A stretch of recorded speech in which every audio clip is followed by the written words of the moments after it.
है कि 14 लोकों में और इन 3 लोकों में कोई भी सत्संगी नहीं है। सत्संगी मीन जिसको यथार्थ अध्यात्म ज्ञान हो, सच्चा ज्ञान हो। एक परमात्मा कबीर जी को छोड़कर उसने जो ज्ञान दिया उसके अतिरिक्त कोई सत्संग ही नहीं है। तो पुण्यात्मा, जो व्यक्ति प्रथम बार ये सुनता है कि किसी को भी ज्ञान नहीं, तो उसके यह बात गले उतरा को नहीं। कारण क्या है कि हमने अज्ञान सुन रखा है, ज्ञान कभी सुना ही नहीं। आपको बहुत बार सिद्ध किया है कि देवी पुराण के अंदर गीता प्रेस गोरखपुर से प्रकाशित 2829 पृष्ठ पर स्पष्ट किया है। प्रथम स्कंद में व्यास जी पूछ रहे हैं नारद जी से कि किस भगवान की भक्ति करनी चाहिए, कौन सक्षम है, कौन समर्थ है। तो नारद जी कह रहे हैं कि एक समय मेरे पिता ब्रह्मा जी को यह देखकर बड़ा आश्चर्य हुआ कि भगवान विष्णु जी समाधि लगाए बैठे थे। ब्रह्मा जी ने पूछा कि हे देवेश्वर, सारी सृष्टि के पालक, आप किसकी भक्ति करते? तो विष्णु जी ने कहा कि मैं दुर्गा की भक्ति करता हूं, देवी की। अरे से ऊपर मैं किसी को भगवान नहीं मानता, मैंने पता ही नहीं। मेरे लिए ये फाइनल गॉड है देवी, मैं इसकी भक्ति करता हूं। फिर 7वें सेकंड में देवी 562 पृष्ठ पर हिमालय राजा को ज्ञान देते समय श्री देवी जी कहती है कि राजन, तो और सब बातों को छोड़ दे, एक ब्रह्म की पूजा करो। ब्रह्म ज्योत निरंजन काल 21 ब्रह्मांड का जो मालिक है, उसका ओम नाम है। ओम नाम के जाप से तुम ब्रह्मलोक में चले जाओगे। वो ब्रह्मलोक में रहता है, वो ब्रह्म। गीता ज्ञान दाता ये ब्रह्म है, और श्री कृष्ण जी में प्रवेश करके ये गीता का ज्ञान दे रहा है। 8वें अध्याय के 13वें श्लोक में स्वयं कहता है ओम इति एकाक्षरम ब्रह्म विहारण माम अनुस्मरण ये परियाति तजन देहम सयाति परमाम गतिम। मुझ ब्रह्म का एक ओम मंत्र है, उच्चारण करके सिमरण करता हुआ ये परियाति तजन देहम, जो शरीर छोड़कर जाता है, सयाति परमाम गतिम, वो ओम से मिलने वाली परम गति को प्राप्त होता है। 8वें अध्याय के 16वें श्लोक में कहा कि ब्रह्मलोक में गए हुए प्राणी भी पुनरावृत्ति में उनकी जन्म मृत्यु होती है। गीता अध्याय नंबर 2 के श्लोक 12 में, गीता अध्याय नंबर 4 के श्लोक 5 और 9 में, गीता अध्याय नंबर 10 के श्लोक नंबर 2 में गीता ज्ञानदाता कहता अर्जुन, तेरे और मेरे बहुत जन्म हो चुके हैं, तू नहीं जानता, मैं जानता हूं। इससे सिद्ध है कि ब्रह्म भी नाशवान है। गीता अध्याय नंबर 18 के श्लोक नंबर 62 में, गीता अध्याय नंबर 15 के श्लोक नंबर 1 से 4 में गीता ज्ञानदाता कहता है कि संसार रूपी वृक्ष ये उल्टा लटका हुआ पीपल का वृक्ष समझो। ऊपर को जो जड़ है वो तो पूर्ण परमात्मा है, परम अक्षर ब्रह्म है, और अन्य इसके जो नीचे को शाखाएं हैं, जो संत इन सभी विभागों को बता देगा संसार रूपी वृक्ष की, स वेदवित, वो तत्वदर्शी संत है। उसके पश्चात परमेश्वर के उस परम पद की खोज करनी चाहिए। तत्वदर्शी संत के मिलने के उपरांत तत्व ज्ञान रूपी इस शस्त्र से अज्ञान को काट के, यानी इसको अच्छी तरह समझ कर उसके पश्चात परमेश्वर के उस परम पद की खोज करनी चाहिए, जहां जाने के बाद साधक फिर लौटकर कभी संसार में नहीं आते। 18वें अध्याय के 62वें श्लोक में कहा कि अर्जुन, तू सर्वभाव से उस परमेश्वर की शरण में जा, उसकी कृपा से तो परम शांति को और सनातन परम धाम यानी शाश्वत स्थान अमर लोक को प्राप्त होगा, जहां जाने के बाद साधक फिर लौटकर कभी संसार में नहीं आते, उनकी जन्म मृत्यु नहीं होती। तो पुण्यात्माओं, इसे सिद्ध हो गया कि ना ब्रह्मा को ज्ञान, ना नारद को ज्ञान, ना व्यास को ज्ञान। व्यास जी इज द राइटर ऑफ 4 वेद, 18 पुराण, श्रीमद् भगवत गीता, इन सब का राइटर है, लेकिन उसको स्वयं नहीं पता कि परमात्मा कौन है। विष्णु जी को नहीं मालूम, वो दुर्गा को सर्वश्रेष्ठ मानता है, और दुर्गा जी कहती है ब्रह्म की पूजा करो, ब्रह्म कहता है परम अक्षर ब्रह्म की पूजा करो।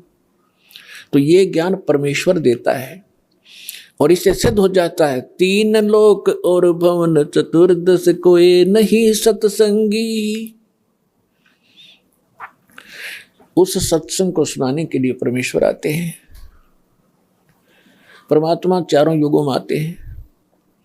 पुण्यात्माओं, आज तक आप श्रद्धालु हो, भगवान के लिए लगे हुए हो, परमात्मा की भक्ति भी करते थे, रामायण महाभारत की कथाएं भी सुनने में रुचि खूब रखते थे।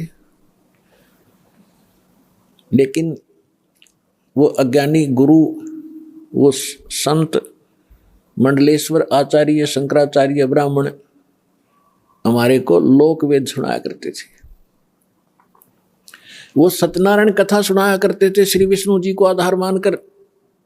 सत्यनारायण का अर्थ होता अविनाशी परमात्मा।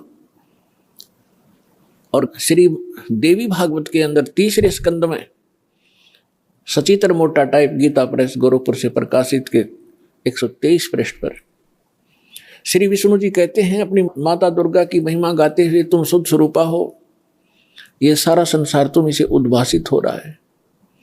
मैं ब्रह्मा और शंकर आपकी कृपा से विद्यमान है। हमारा तो आविर्भाव माने जन्म, तिरोभाव माने मृत्यु हुआ करता है। हम नित्य नहीं है, हम अविनाशी नहीं है, आप ही नित्य हो।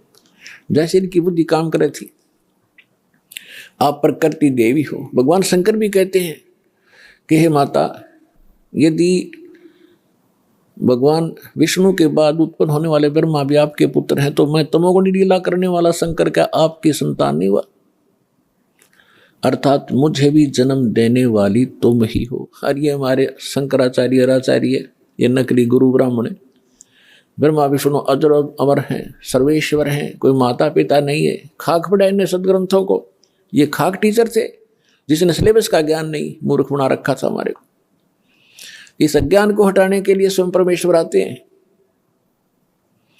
चारों युग में मेरे संत पुकारे, को के कहा हम हेल रे, हीरे माणक मोती बरसे, ये जग चुगता ढेल रे। चारों युग में परमात्मा कहते हैं हम आए और अच्छी आत्माओं को मिलते हैं, उनको तत्व ज्ञान से परिचित कराते हैं। फिर वो मुझसे परिचित होकर के वो महापुरुष भी मेरी महिमा को यथार्थ रूप में सुनाते हैं, लेकिन कोई सुनने वाला नहीं होता, क्योंकि अज्ञान घना होता है। और परमात्मा कहते हैं हम भी, मैं भी आता रहता हूं प्रत्येक युग में भिन्न भिन्न रूप बनाकर। और ये हमारे ज्ञान को ना सुन करके हम यथार्थ ज्ञान, यथार्थ भक्ति विधि रूपी हीरे मोती लालों की वर्षा करते रहते हैं, जगह जगह ज्ञान सुनाते हैं। लेकिन ये भोली आत्मा हीरे मोती लालों को ना पहचान कर, उनको ठोकर मारकर कंकरों की गठड़ी बांध कर वजन उठाए फिर रहे हैं। हम जो साधना कर रहे हैं बड़ी श्रेष्ठ है। गीता अध्याय नंबर 16 के श्लोक 23 और 24 में स्पष्ट कर दिया है कि शास्त्र विधि को त्याग कर जो मनमाना आचरण करते हैं, मनमानी पूजाएं करते हैं, उनको न तो सुख होता है, न उनका कोई सिद्धि प्राप्त होती है और न ही उनकी गति होती है। फिर साधना करते किस लिए? अब जितने भी हमारे धर्मगुरु हिंदू धर्म के क्या नाम देते, ओम नमः शिवाय, ओम नमः भगवते वासुदेव, हरे कृष्ण राधे राधे श्याम मिला दे, राम राम हरे हरे, सहस्रनामा विष्णु जी का, और घने चतुर और घने सुपीरियर मानते हो, कहते ओम ओम, बस ओम सबसे बड़ा नाम। तो पुण्यात्माओं, हरे राम हरे कृष्ण किसी भी सदग्रंथ में मंत्र नहीं, ओम नमः शिवाय किसी ग्रंथ में नहीं, ओम नमो भगवते वासुदेव किसी ग्रंथ में नहीं। जो शास्त्र अनुकूल साधना है वो परमेश्वर ने स्वयं आकर बताई है और अपनी उन प्यारी आत्माओं को बताई है, और उनको थोड़ी हिदायत दे दी थी कि जब तक इस कलयुग के अंदर ये बिजली पीढ़ी का समय नहीं आवे, इसको डिस्क्लोज ना करना, लिख देना। लिख रखी सभी महापुरुषों ने अपने अमृतवाणी में एफिडेविट लिख रखे हैं कि हम ये जाप करा करते हैं, ये मंत्र श्रेष्ठ है, इसी से मोक्ष संभव है। लेकिन सिलेबस को समझना स्टूडेंट के स्तर का काम नहीं है। पढ़ भी लेगा तो उसको समझ नहीं सकता, अप्लाई नहीं कर सकता। इसलिए टीचर गुरु की आवश्यकता होती है। तो जो गुरु रूप में परमात्मा आए थे, सतगुरु रूप में, फिर जिन महापुरुषों से मिले थे उनको अधिकार दिया था ज्ञान सुनाने का, और फिर अब इस दास को भेजा है इस पूरे कंप्लीट कोर्स को आप तक पहुंचाने के लिए, आपका मोक्ष कराने के लिए। क्योंकि अब वो समय आ गया, नहीं तो इस दास से बड़े बड़े महापुरुष पहले हुए हैं, लेकिन उस समय नहीं था, क्योंकि आप अशिक्षित थे। और अशिक्षा का लाभ ये नकलियों ने हमारा उठाया, ये संस्कृत बोलते रहे। हमने सोचा बड़े विद्वान हैं, इन्होंने खूब जाना होगा सदग्रंथों को। हमने परमात्मा को भी ठुकरा दिया, जिसमें 600 वर्ष पहले वो आकर ये ज्ञान सुनाया करते थे, जो आज सभी सदग्रंथों में ज्यों का त्यों पाया। तो पुण्यात्मा, 100 शुक्र मनाना उस परमपिता के। वहाँ ये आए, यहाँ आकर के उन्होंने कितने कष्ट झेले हमारे लिए। परमात्मा के उसी इतिहास को, जो 600 वर्ष पहले परमेश्वर कबीर जी यहाँ आए थे, ये ज्ञान सुनाया करते थे, जो दास आज उसी परमपिता का दिया हुआ एज इट इज आप तक पहुँचा रहा हूँ। अपनी तरफ से इसमें कोई मिलावट नहीं कर सकता, क्योंकि जीव का जो ज्ञान होगा वो घटिया होगा, परमात्मा का ज्ञान वो सत्य होगा। तो वो सत्य ज्ञान आप तक पहुँचा रहा हूँ, ये सत्संग कर रहा हूँ। परमात्मा ने सत्संग किया था, या उन महापुरुषों ने जो भगवान से मिले थे, लेकिन उनको रिजेक्ट कर दिया हमने, क्योंकि हम बालक थे, हम अशिक्षित थे, अनजान थे। आज परमात्मा ने आपको अक्षर ज्ञान कराया। ये अक्षर ज्ञान आपके लिए विष है। बेशक आप कितने विद्वान पाक गए हो, डॉक्टर, इंजीनियर, जज, वकील बन गए हो, भगवान की भक्ति नहीं है तो खाक है ये।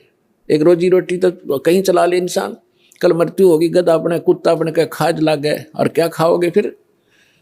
आपको केवल इस ही जीवन का ज्ञान है, आपको भविष्य का, आगे का नहीं। आगे के ज्ञान बिना ये खाक ज्ञान है फिर। तो ये ज्ञान देना जरूरी था। मालिक को मालूम था कि बिगड़ेंगे ये। अहंकार हो गया आपके अंदर, 2 कौड़ी का 2 छोटा सा पोस्ट मिल जाए, फूला नहीं समाता, और कल मृत्यु होकर गधा बन जाए, क्या रे माटी होती है उसकी। तो परम, और पहले आप देखो पिछले इतिहास उठा के, हमारे पूर्वजों के कितने विनम्र थे, कितनी दया थी उनके अंदर, कितने नेक विचार थे। और आज हम किस स्तर पर पहुंच चुके, इस विद्या की देन है। लेकिन मालिक को मालूम था कि मेरा ज्ञान ऐसा है, इनको फिर सेट कर देगा, लेकिन शिक्षा प्राप्त हुए बिना ये मुझे समझ नहीं सकते, इनका कभी कल्याण नहीं हो सकता। इसलिए आपको ये अक्षर ज्ञानदाता ने अनिवार्य समझा, तभी इस आग को आपके निकट नहीं आने दिया। 4 युग चले गए। अब इसका हम फायदा उठाएंगे। अब हम बकवादों में चल पड़े, टीवी देखते हैं, बेहुदे ढंग के कपड़े पहनते बहन बेटियां भी, और इसको बड़ा विकास मानते हो, अच्छे घरों की लड़कियां हैं, ये खाक है। ऐसे कार्टून बनकर निकलती हैं घर से, लड़के भी लड़कियां भी। तो इस विद्या की देन है ये। अब इस ज्ञान से हमें पता चलेगा, लज्जा आया करेगी हमें ऐसे ऐसे बकवाद करने में, और हम भगवान भजेंगे और अपना कल्याण करवाएंगे। सतगुरु आए दया करी, ऐसे दीन दयाले, बंदी छोड़ व्रतास कहा, जठरगनी प्रतिपाल। सतगुरु आए दया करी, ऐसे दीन दयाल। होए हम किसी भयंकर गलती करके आए सतलोक में, बड़ी थाली का ठोकर मार का आए हम, और आज हम एक टुकड़े के लिए कोई देश जाता है, कोई परदेश जाता है। उसके लिए गरीबदास साहिब जी कहते हैं, उत्तर दक्षिण पूर्व पश्चिम फिरदा दाणे दाणे नो, सर्व कला सतगुरु साहिब की, हरि आए हरियाणे नो।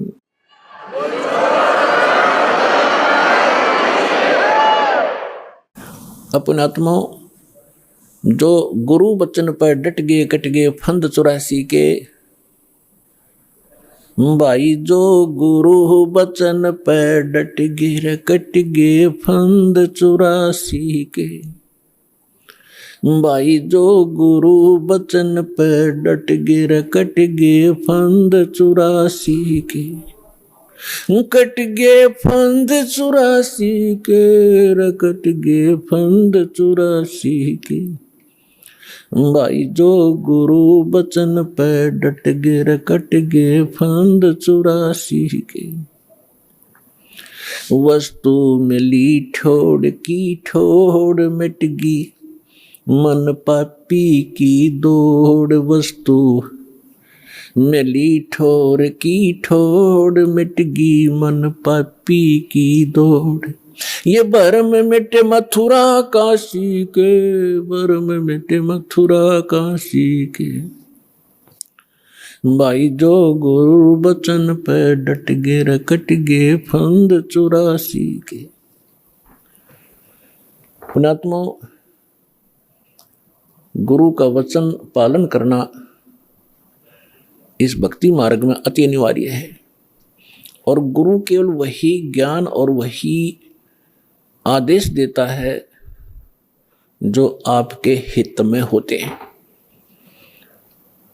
एक भक्त कह रहा था जी, उसने कभी प्रश्न किया होगा, दास को तो इतना ध्यान नहीं रहता क्योंकि लाखों की संख्या में एक महीने में भक्त मिलते हैं।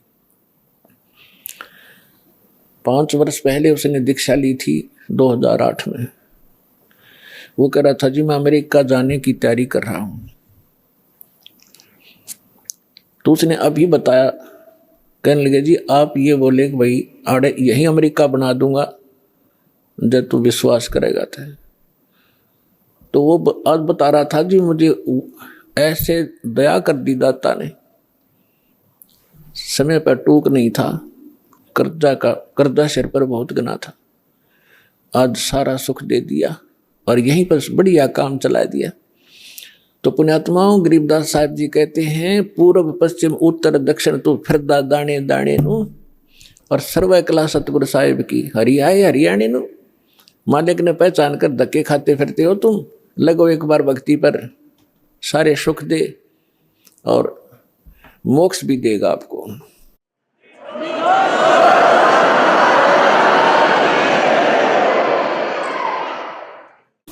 पुण्यात्माओं, सबसे पहले हमने अपने लाल की परख करनी होगी कि जिस लाल को हम लिए फिरते हैं ये वास्तव में लाल है भी कि नहीं। तो उस परखने के लिए हमारे पास कुछ पैमाना होना चाहिए। तो पैमाना कौन सा होगा? सदग्रंथ प्लस में उन महापुरुषों का आंखों देखा एफिडेविट कि परमात्मा जिनको मिले। तो आज आपको एक झलक परमात्मा की सुनाएंगे। परमेश्वर कबीर जी के प्रगट के विषय में बहुत सी भ्रांतियां समाज में इन नकलियों ने फैला रखी है। क्या फैला रखी है कि कबीर साहब किसी विधवा ब्राह्मणी के घर कोख से जन्म हुआ था, वो शर्म के मारे बाहर डाल आई। ये बकवाद है और उन दुष्ट लोगों की बनाई हुई कहानियां हैं जो भगवान से हमें दूर रखना चाहते थे, लेकिन वास्तविकता इसके बिल्कुल विपरीत है। परमात्मा स्वयं कहते हैं, अवधू अवगत से चला आए, मेरा कोई भेद मर्म ना पाया। ना मेरा जन्म ना गर्भ बसेरा, बालक बन दिखलाया। काशी नगर जल कमल पडेरा, तहां जुलाहे न पाया। मात पिता मेरे कछु नाही, ना मेरे घर दासी। जुल्हे का सुत आने कहाया, जगत करे मेरी हासी। स्वयं परमात्मा ने आके बताया कि मेरे कोई मात पिता नहीं थे और किसी कारण से मैं प्रत्येक युग में अपने बच्चों को संभालने के लिए ये लीला किया करता हूँ। परमात्मा प्रत्येक युग में ऐसी ही लीला करते हैं, कमल के फूल पर आकर शिशु रूप धारण करते हैं। एक सतिथि इनकी ऐसी है यहाँ आने की, और वैसे जब चाहे कभी भी एक साधु रूप में, अन्य रूप में कभी प्रकट होकर के अच्छी आत्माओं को मिलते हैं, उनको ज्ञान देते हैं।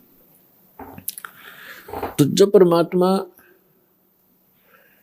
कलयुग में आए सन 1398, संवत 1455 ज्येष्ठ उत्तरते की पूर्णमासी, ज्येष्ठ सुधी पूर्णमासी को ब्रह्म मुहूर्त में, ब्रह्म मुहूर्त होता है सूर्य उदय होने से 1.5 घंटा पूर्व,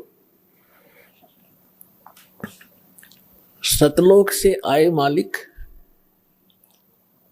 और एक शिशु रूप धारण करके और नीचे को गति की। उस समय बनारस के अंदर, काशी के अंदर एक रामानंद नाम के बहुत बड़े विद्वान प्रसिद्ध थे। उनके विषय में माना जाता था कि इन्होंने 4 वेदों को, 18 पुराणों को, श्रीमद् भगवत गीता को ठीक ढंग से जाना है, जिस कारण से वो प्रचार किया करते थे। और उन्होंने 1400 ऋषि शिष्य बना रखे थे, जो उनके द्वारा बताए गए ज्ञान को आगे जनता में प्रचार किया करते थे। स्वामी रामानंद जी एक ब्राह्मण के अतिरिक्त अन्य किसी जाति मजहब वाले को अपना शिष्य नहीं बनाते थे। अन्य को वो एक हेय समझते थे, अपने से घटिया मानते थे। अब उन्होंने 1400 ऋषि पंडित शिष्य बना रखे थे। उनमें से एक अष्टानंद नाम के ऋषि थे और वो प्रतिदिन एक लहर तारा नामक तालाब था, आज भी है, लेकिन अब तो वो सिर्फ एक यादगार रूप में ही रहा है। और उस लहर तारा तालाब, उसका नाम कैसे पड़ा? गंगा दरिया का जल वर्षा के दिनों में जब फुल स्विम पर चलती है तो गऊ घाटों के ऊपर से वो ओवरफ्लो होकर लहरों के द्वारा उछल उछल कर एक बहुत बड़ी झील में समा जाता था, भर जाता था। उसको लहर तारा नामक तालाब कहने लगे। और उसका फिर सारा वर्ष बहुत सुंदर स्वच्छ जल रहता था, क्योंकि गंगा के जल में एक विशेषता है कि ये खराब नहीं होता, क्योंकि ये जल सतलोक से आया। परमात्मा ने एक सैंपल भेज रखा कि हमारे लोक में ऐसे पदार्थ हैं, ना दूध कभी खराब होते, दरिया बहती है, ना दही और मक्खन खराब होते। वहाँ का ऐसा मटेरियल है। ये एक सैंपल है आपके लिए, ये विश्वास करने के लिए कि वहाँ ऐसे पदार्थ, जब ऐसे लोक में और ये जल खराब नहीं होता, वहाँ तो लोक ही एक विशेष है। तो समझदार को संकेत पर्याप्त है। उस लहर तारा तालाब के ऊपर ऋषि अष्टानंद जी प्रतिदिन अपने गुरुजी के द्वारा बताए गए उस साधना को भी करते थे, उसी में स्नान करते थे। एकांत स्थान, शांत स्थान पर वो भगवान की भक्ति का चिंतन किया करते थे। वो प्रतिदिन की तरह वो भी अपने चिंतन में स्नान करके बैठे थे। आकाश से क्या देखा अष्टानंद जी ने कि एक बहुत तेज प्रकाश का गोला सा ऊपर से स्पीड के साथ आ रहा है। और वेद भी यही बताते हैं कि वो परमात्मा ऊपर के लोक में रहता है और उस वहां से गति करके आता है, बिजली विद्युत जैसी गति से यहाँ आकर हमें प्राप्त होते हैं। अष्टानंद जी ने देखा कि बहुत तेज प्रकाश कभी देखा नहीं ऐसा। जब उसने देखा तो उसकी आंखें सहन नहीं कर सकी, चरम दृष्टि बंद होगी। आंखें बंद होने के बाद उसने क्या देखा कि तो बालक है, शिशु रूप दिखाई दिया। जैसे हम सूर्य की तरफ देखते हैं प्रथम सीधा, तो हमारी चरम दृष्टि सहन नहीं कर पाती, आंखें बंद हो जाती हैं। आंखें जब बंद होती हैं या हम दूसरी साइड में देखते हैं तो सूर्य का प्रकाश रहित आकार दिखाई देता है और वो काफी देर तक आंखों में बना रहता है। ठीक यही दशा अष्टानंद जी की हुई कि उसने जब वो प्रकाश की तरफ देखा तो वो प्रकाश किसका था? सूर्य का, यानी परमात्मा का। और जब आंखें बंद की तो क्या देखा? वो शिशु का प्रकाश था, वो परमात्मा का प्रकाश था। दोबारा उसने जब आंख खोली तब तक वो प्रकाश लहर तारा तालाब के एक कोने में सिमट चुका था, समाप्त हो गया था। अब अष्टानंद जी अंदर ही अंदर बड़े खुशी हुए। उसने सोचा कि शायद आज मेरी कोई भक्ति की विशेष उपलब्धि मुझे हुई है। और इसके बारे में अपने गुरु जी को बताऊंगा। वो उठकर चले गए। अपने गुरु रामानंद जी से कहा कि स्वामी जी, आज मैंने ऐसे ऐसे एक अजीबोगरीब घटना मेरे साथ हुई। हे प्रभु, ये मेरी भक्ति की उपलब्धि है या कोई मेरा भ्रम है? स्वामी जी ने कहा कि बेटा, ये न तेरी भक्ति की उपलब्धि है और न ही तेरी कोई भ्रम है। ऐसी लीला उस समय होती है जब ऊपर के लोक से कोई परम शक्ति या देवता लोग यहाँ पृथ्वी पर आकर के जन्म लेते हैं। किसी माँ के गर्भ में प्रवेश किया होगा उन्होंने। ये तारे से जब टूटते हैं तो उसने बताया कि ऐसे लक्षण हैं, और वो कुछ दिनों में यहाँ इस काशी बनारस में किसी माँ से जन्म लेकर के वो दिव्य शक्ति अपना कोई कार्य करने के लिए ऊपर के लोगों से आते हैं। अब जितना स्वामी जी ने ज्ञान था अपने शिष्य का समाधान किया, शिष्य संतुष्ट हुआ। अब इन ऋषि महर्षियों ने वही भगवान देखे हैं जो माँ से ही जन्म लेते रहे। श्री राम, श्री कृष्ण और बाकी 18, 25 जो 8, 9 जो बताते हैं, ये ऐसे आते हैं। लेकिन ये भगवान वो है जो कभी माँ से जन्म नहीं लेता, सबके जन्मदाता है, सबके विधाता है। उधर से नीरू और नीमा नाम के 2 पति पत्नी थे मुसलमान। वो उसी जीवन में ब्राह्मण भी थे, उसी जन्म में वो ब्राह्मण थे। गौरी शंकर पुरुष का नाम था, सरस्वती उसकी पत्नी का नाम था। गौरी शंकर भगवान शंकर के बहुत ज्यादा उपासक थे और नेक आत्मा ब्राह्मण थे। अन्य ब्राह्मण रोजी रोटी के लिए जनता को मिसगाइड करके अपना निर्वाह के लिए मिसगाइड करते थे। दक्षिणा आदि कुछ अटपट करके ग्रहण करते थे। तेरा पितर ऐसे रुष्ट हो गया है, इतने पैसे चढ़ा दे, ऐसा पाठ करवा दे। वो ऐसा नहीं करता था। वो केवल शिव जी की कथा सुनाते थे शिव पुराण से, और जो भी उसकी दक्षिणा आती थी अपने निर्वाह के लिए रखकर बाकी शेष भंडारे में लगाते थे। तो उनके अनुयायी बहुत अच्छे तरह परिचित थे कि बिल्कुल निष्पक्ष कथाएं करते हैं, निस्वार्थ कथाएं करते हैं, जिस कारण से उनकी काफी प्रसिद्धि काशी में हो रही थी। और अन्य जो नकली ब्राह्मण थे रोजी रोटी वाले, वो उससे घनी ईर्ष्या करते थे कि ज्यादा लोग इनको पसंद करने लगे, हमसे दूर होते जा रहे हैं। इस बात से मुसलमान काजी, मुल्ला, पीर खूब परिचित थे कि गौरी शंकर से अन्य जो धर्म गुरु हैं ब्राह्मण, ये अक्षुब्ध हैं और ये हिंदू धर्म का प्रचार घना कर रहा है। इसलिए उन्होंने बाई फोर्स गौरी शंकर सरस्वती को मुसलमान बना दिया। मुसलमान कैसे बना दिया? अपना जूठा पानी करके गली में खड़ा होकर और उनके ऊपर फेंक दिया, उनके कपड़े में फेंक दिया और उनके मुंह में डाल दिया।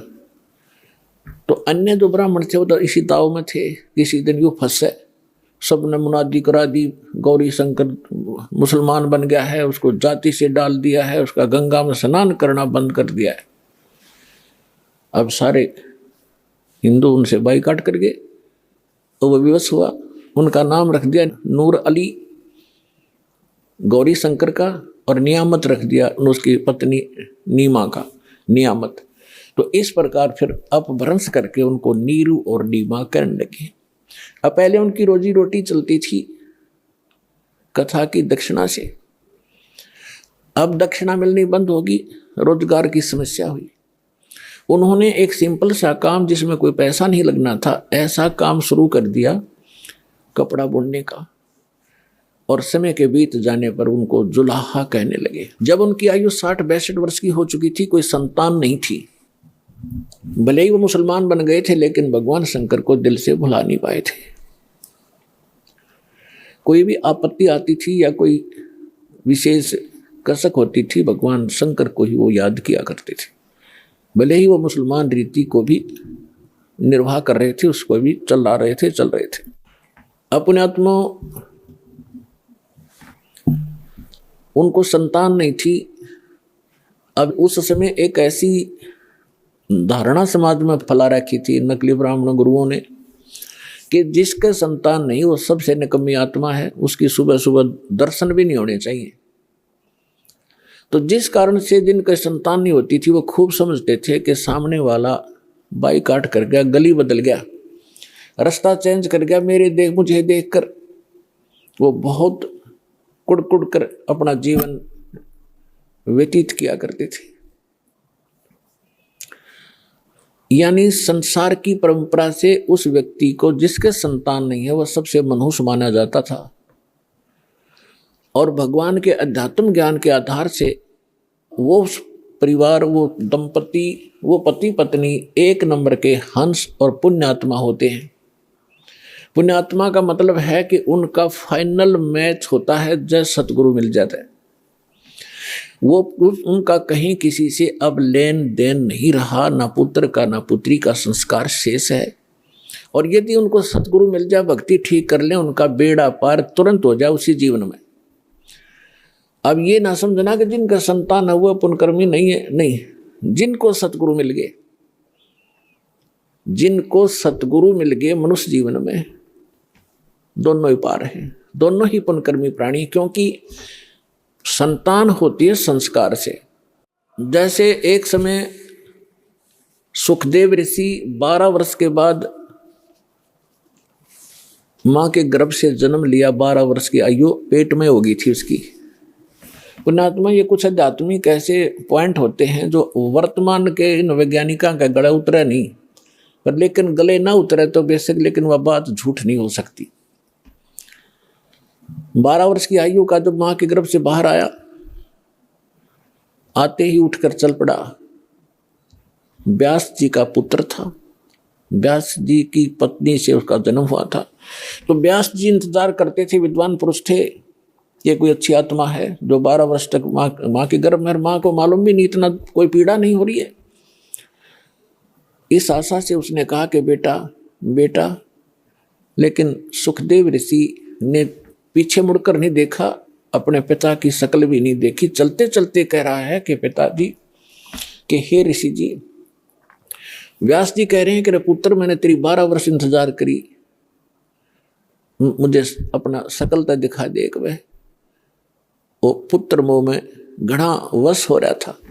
तो ऋषि जी कहते, चलते चलते सुखदेव कहते हैं कि ऋषि जी, ना जाने कितनी बार तू मेरा बाप हो लिया और ना जाने कितनी बार मैं तेरा बाप हो गया।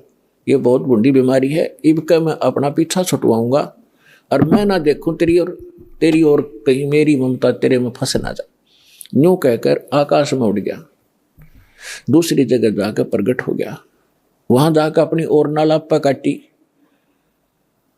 कहने का भाव ये है, फिर सुखदेव ऋषि ने कहा था कि एक लेवा एक देवा दूतम, कोई पिता कोई किसी का पिता नहीं पूतम, ये ऋण संबंध जुड़ा एक ठाठा, अंश में सब 12 बाट।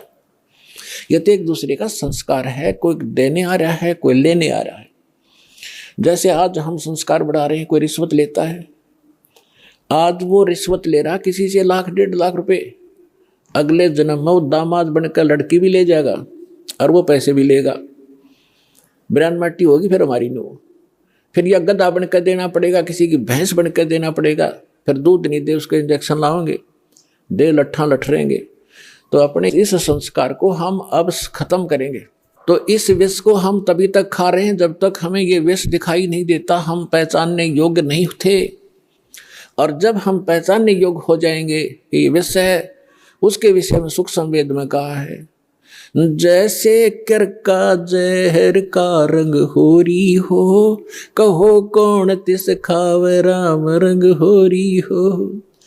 जैसे कण पड़ा हो किस विष का, और ये पता हो ये विष का कण है, कहते कौन छुएगा उसको, खान की तो बहुत दूर बात, हाथ भी ना लावे, किसी और कपड़े तो पकड़ेगा और तो पता नहीं मिट्टी में दबा का होगा, कहीं और भी ना खा ले। और परमात्मा की भक्ति करने से ही सुख होगा, होरी माने खुशी होगी। तो नीरू निम्मा को भगवान ने, उनके कोई संतान नहीं थी, और कि इसीलिए पुण्यात्मा थी, भगवान आ गया गोदी में।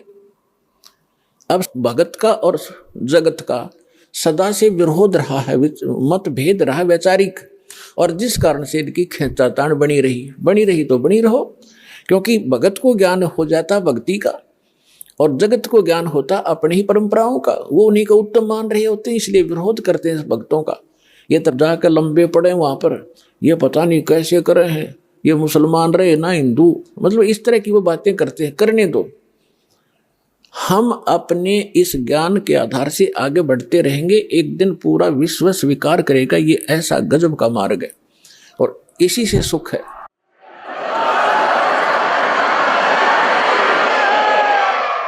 पुण्यात्माओं, ये भक्ति युग आ गया। अभी तक हमने बतेरी बकवाद कर ली।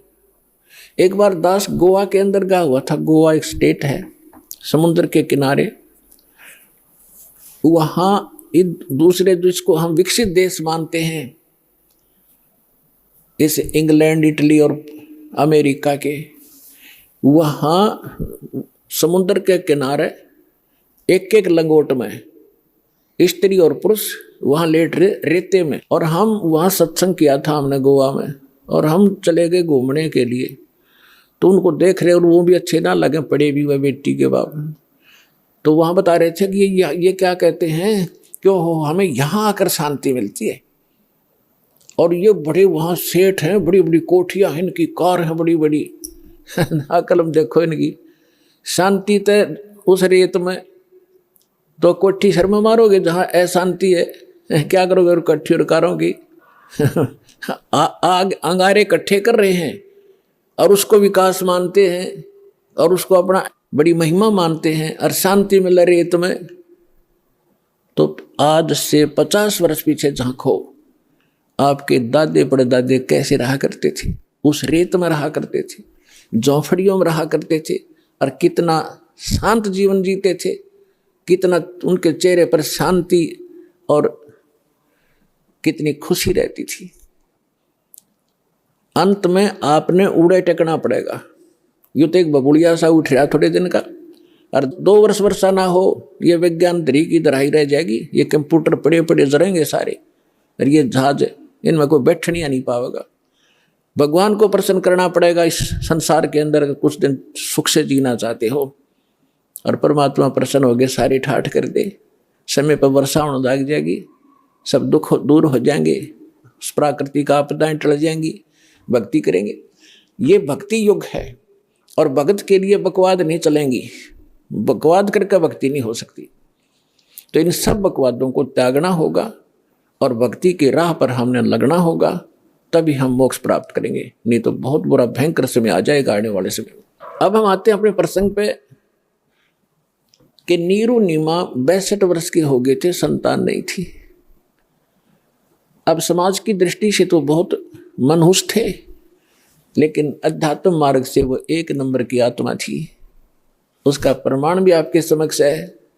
जिनकी गोदी में भगवान खेले, वो समर्थ शक्ति जिनको भटक रहे हैं, हम खोजने के लिए जंगलों में बैठ के शरीर खत्म कर दिया हमने तपा करके, लेकिन रास्ता ठीक ना होने से वो कहते हैं ना, गणते जांडी काटने का आड़ी तरीका था ही हमारा। गण से जांडी कटा नहीं करती हो, तो वही आरी चाहिए या तीखी को आड़ी चाहिए जिसने जांडी कटे। तो हम लकड़ी के गणते जांडी काटा थे, यानी वह विधि परमात्मा पाने की ठीक नहीं थी, और उसके लिए हम भटक रहे थे। और वो परमात्मा उनको मिला जिनको संसार मनहूस कहा करता था। अब समय जैसे तैसे वो व्यतीत कर लेते हैं, स्वयं तो जिनका संतान नहीं, लेकिन ये संसारिक व्यक्ति अपनी सोच से जब भी उनसे मिलते हैं कोई ना कोई इंजेक्शन लगा ही देते हैं कि एक संतान तो चाहिए थी, एक बालक तो चाहिए था घर में। तो कुछ भूल पड़े तो काल पड़ने देता ना, किसी न किसी को भेज के उनका इंजेक्शन लगा दे। उससे पहले दिन उस नीमा का कोई रिलेटिव, कोई बहन आई थी, और उसने भी सारी रात यह चर्चा रखी, ये भगवान देखिए बलका बिना तो घर सुनना सुनना लग गए है, बच्चों बिना बता के जीवन है। अब उस माई का फिर वो इंजेक्शन लाएगी, वह तो चली गई, सारी रात रोई। सुबह वो क्या करते थे, नीरू और नीमा का गंगा में स्नान कराना बंद कर दिया था, क्योंकि मुसलमानों को हिंदू गंगा में गंगा घाट पर पड़ने नहीं देते थे। तो वो वहां स्नान ना करके लहर तारा तालाब में उसी गंगा के जल में प्रतिदिन स्नान करने जाया करते थे। उस दिन भी वो जा रही थी। नीमा रो रही थी क्योंकि इंजेक्शन ताजे ताजे लगे थे। और रो रही बुरी तरह आंसू डाल रही थी कि हे भगवान शंकर, आपके घर में क्या बच्चों की कमी होगी भगवान, अपनी दासी को एक खिलौना दे देते, जग में मेरा भी गुजारा हो जाता, मुंह ऊपर न उठा कर मैं भी चल सकती। यूं कह के बहुत बुरी तरह रो रही थी। नीरू ने कहा, नीमा यदि हमारे भाग्य में होता तो भगवान पहले ही दे देता। आप रो मत, रो रो के आंखें और खराब कर लेगी। बुढ़ापे में कोई हाथ पकड़ने वाला नहीं है और आंखें तेरी रो रो कर नष्ट हो जाएंगी। तो मेरी बात मान, तो रो मत, सब्र करे। तो जैसे तैसे वो अपने बतलाते हुए नहर तारा तालाब पर पहुंच गई। अष्टानंद वहां से जा चुका था। पहले नीमा ने स्नान किया, स्नान करके उस तालाब से बाहर आ गई। फिर नीरू स्नान करने के लिए प्रवेश किया। नीरू ने अब नीमा ने फिर 2 वस्त्र बांध कर वो स्नान क्रिया किया था, उसको धोने के लिए पुनः किनारे पर गई। पति नहा रहा था। जून का महीना, गर्मी का मौसम था। तो नीमा ने क्या देखा कि एक कमल के फूल पर कोई वस्तु हिल रही है, पैर हिला रही। परमात्मा बालक शिशु रूप धारण करके और कमल के फूल पर विराजमान हुए और एक पैर को हिला रहे थे, एक पैर को हाथ में पकड़े हुए थे। नीमा ने सोचा, आइडिया सा लगाया कि कहीं सर्प ना हो। फिर ध्यान से देखा कि सर्प नहीं, ये तो बालक है। उसने अपने पति से कहा कि देखना जी, कमल के फूल पर बालक है, इसको उठाना जरा। अब नीरू नहा रहा था और उसने सोचा कि अब मेंटल वाली, इसका मानसिक संतुलन बिगड़ गया इन बालकों की चिंता कर करके। अब इसने जल में भी बालक दिखाई देने लगे। नाता नाता कहता है कि नीमा, कुछ सब्र कर, कुछ संतोष कर, विश्वास कर भगवान पर।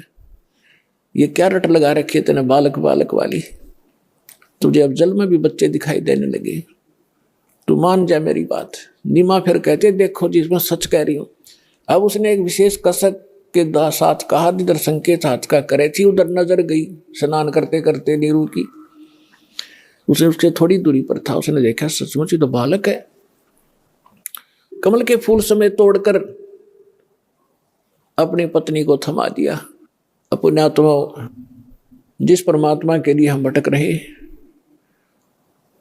जिसकी चर्चा करने से भी रोम रोम करना जाते हैं, और वो परमात्मा उस माई की गोदी में है, उसको कैसा सुख हुआ होगा, उसको कैसा महसूस हुआ होगा, उसका वर्णन किसी शब्दों में नहीं किया जा सकता। अब आपको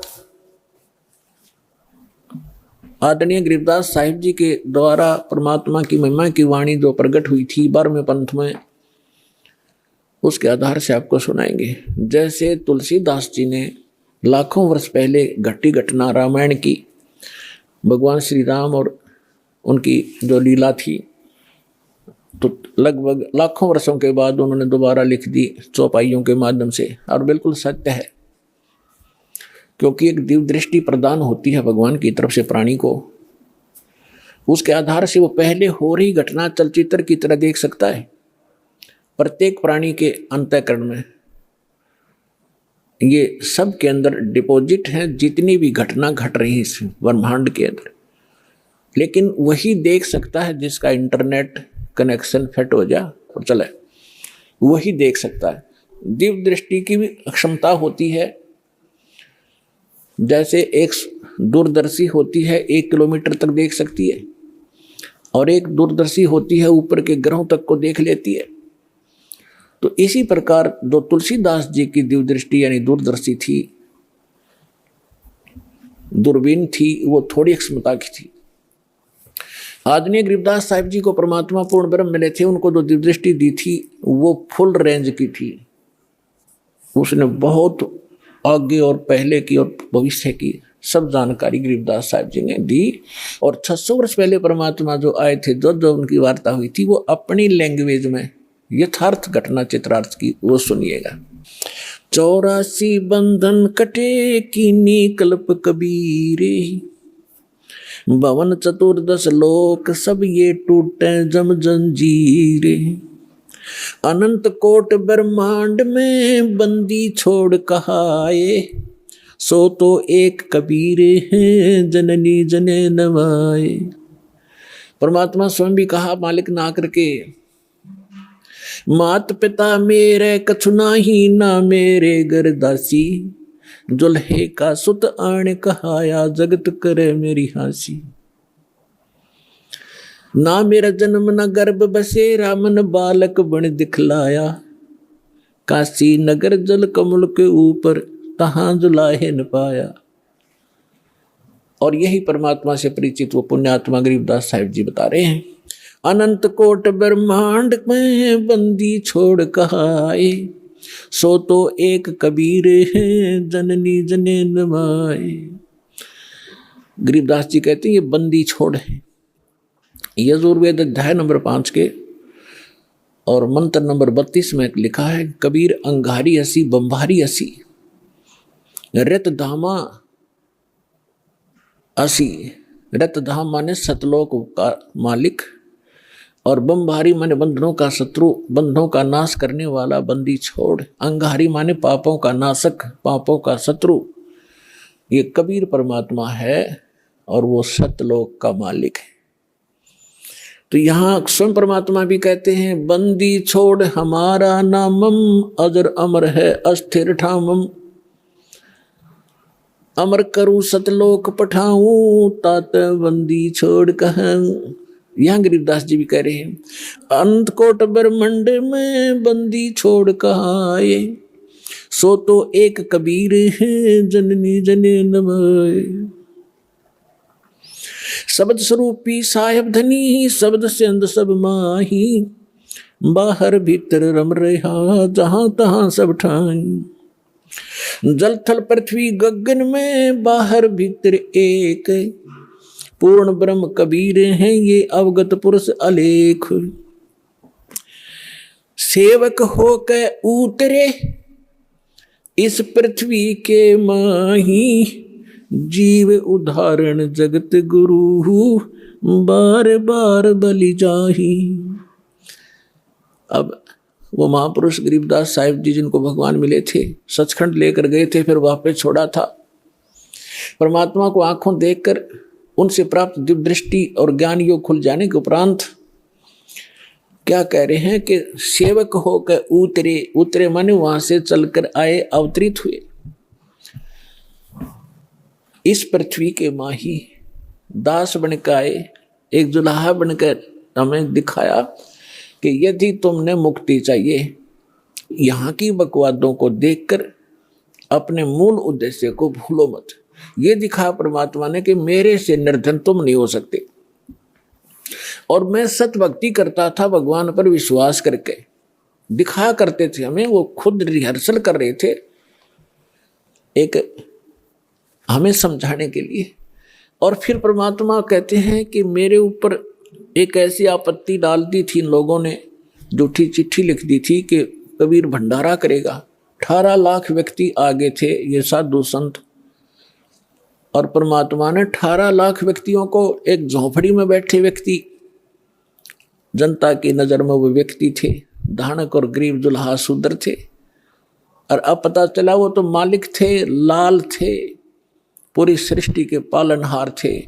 18 लाख व्यक्तियों को 3 दिन तक मोहन भोजन खिला दिए, 36 व्यंजन खिलाए, लाडू, कचौड़ी, सेब, संतरे, काजू, किशमिश, जो भी जिसने जो खाद्य पदार्थ थी, और दही बड़े। 18 लाख व्यक्तियों को 3 दिन भोजन कराना, कलजा फट जा, राजा हिल जा देश का। और एक झोपड़ी में बैठा गरीब व्यक्ति और इतना भोजन करा रहा, साथ में फिर दोहर दे रहा प्रत्येक खाने के उपरांत, जैसा कि चिट्ठी में उन दुष्टों ने लिख दिया था वो भी पालन कर रहे हैं। और साथ में एक असरफी सोने की, स्वर्ण की मोहर दे रहे हैं, तो 10 ग्राम सोना। तो परमात्मा यही सिद्ध करना चाहते थे कि तुम यहां भक्ति करो केवल, और फिर मैं देखूंगा तुम्हारे सारे व्यवसाय को। देखो, माता पिता को, बच्चों की सब चिंता रहती है कि अब इसको किस चीज़ की आवश्यकता है। गर्मी आती है तो गर्मियों के कपड़े, सर्दी आती है तो सर्दियों के कपड़े, समय पर भोजन व्यवस्था सारा कुछ करते हैं। तो आप उसके बालक बन गए। इस दीक्षा के लेने के बाद आपका पुनर्जन्म हुआ है इसी जीवन में। जिस दिन सतगुरु भेंटिया ता दिन लेख जान, बाकी समय गंवा दिया बिना गुरु के ज्ञान। जब तक गुरु से उपदेश नहीं मिलते तब तक आपका जीवन, मनुष्य शरीर होते हुए मनुष्य का जीवन नहीं जी रहे थे। हम तो अन्य पशु पक्षियों जैसे ही क्रियाओं में व्यस्त थे। और जिस दिन से सतगुरु मिलते हैं हमारी सब क्रियाओं में परिवर्तन होता है, हमारा आध्यात्मिक जन्म होता है। तो आप उस परमात्मा के वचन के पुत्र हो गए हो, पुत्री होगी हो। अब उसको चिंता रहेगी अगर आप विश्वास के साथ मर्यादा में रहकर परमात्मा की भक्ति करते रहोगे। कबीर साहब कहते हैं कल्पे कारण कौन है, तू कर सेवा निकाम, और मन इच्छा फल दूंगा जब पड़े मेरे ते काम। जब मेरे सतर का काम होगा ना, जब देखना मेरे रंग। अपने आत्मा कितना धनी या कितना उच्च पोस्ट प्राप्त प्राणी हो, चाहे प्रधानमंत्री हो, उसका लड़का जा रहा है कि कार में एक्सीडेंट में मर गया, तो वो समर्थता के काम आई उसकी। और भगवान के साथ प्रधानमंत्री भी भगवान की भक्ति कर रहा होता और बेटा भी कर रहा होता, तो वहाँ धनी का काम था वहाँ पर बचाने का। जीव नहीं बचा सकता चाहे कितना महिमावान हो। तो यहाँ कहते हैं कल्पे कारण कौन है, क्यों चिंतित रहता है तू। कर सेवा निकाम, निष्काम भाव से भक्ति कर मेरी, और मन इच्छा फल दूंगा जब पड़े मेरे ते काम। तो परमात्मा पर विश्वास करके भक्ति करो। अब गरीबदास जी कह रहे हैं सेवक हो के उतरे, यानी दास बनकर आए भगवान इस पृथ्वी के माही। उद्देश्य क्या लेकर आए, जीव उदाहरण जगत गुरु, बार बार बलि जाऊं मैं। कि जीव उदाहरण के लिए वो जगत गुरु, सारी सृष्टि को सच्चा ज्ञान देने वाले, वो जगत गुरु इसका नाम होता है। ये नकली जगत गुरु का पता नहीं है। जगत गुरु लिख रहे हैं, तत्वदर्शी लिख, ये सब डुप्लीकेट हैं सारे के सारे। अज्ञानी प्राणी है जिनको कैख भी पता नहीं अध्यात्म मार्ग का। उन आत्माओं देखो, परमात्मा की दया बिना सच्चाई ना तो कही जा सकती और ना स्वीकार हो सकती। अब दास ने लगभग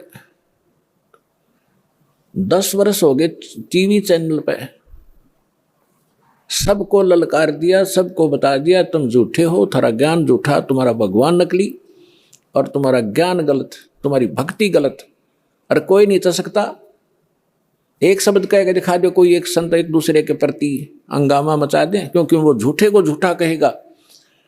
और यहाँ परमात्मा के ज्ञान के आधार से कहा जा रहा है, कोई सब बोल नहीं रहे, बोल रहे तो उनकी दूनी विद पिटे।